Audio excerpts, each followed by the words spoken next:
Yeah, for me, it's like my journey has ended up being like, I used to try and just argue people because it was more like theoretical. And even as I got to more like of the progressive side of things, and I still was arguing conservatives because I was just like, this is still theoretical to me. But I think it really hit this year once the pandemic started hitting, and then the BLM protests started, and I was like, oh my god, this shit's not theory. Like it's happening in real life. Yeah. Because I would be watching these videos where they would be presenting numbers and stats. 78% of Americans live paycheck to paycheck. 68,000 Americans die each year from a lack of medical care. You take a look at it's or like 92% of 1% of America, the top 1% of Americans own 92% of the stock market.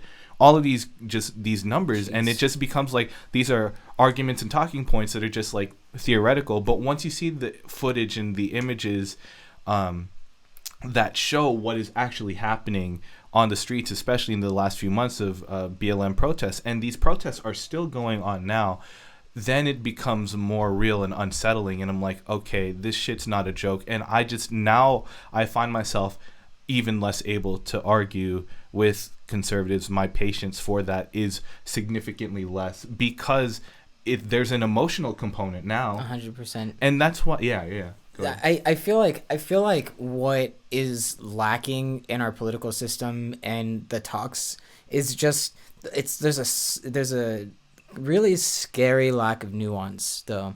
Mm-hmm. and that's the problem that I start coming across anytime that I start trying to talk about politics, because the system, it seems like it's designed to be divisive. Mm-hmm. You know, you've got two sides, and it's two parties. Yeah, you're either on one side or you're on the other. And even if you don't fully agree with the side that you're leaning towards, you're lumped into the same category. It's like it's the same thing as like Black Lives Matter, and that's why I think a lot of people had a problem with it, is because they are lumping everybody into the same category. They're saying protesters are the same as looters, which is they're not the same people. The people who are looting aren't there for the same cause that the people that are protesting are, or at least a majority of them aren't.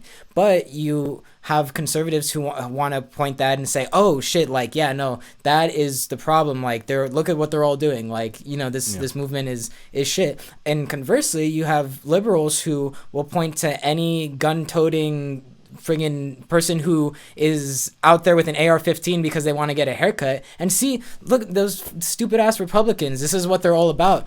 But the majority of people aren't like that at all. The majority of people are way in the middle and are there's so much more nuance, but you don't hear about those people or from those people. And then it turns into this us versus them mentality. Like, it's so dangerous.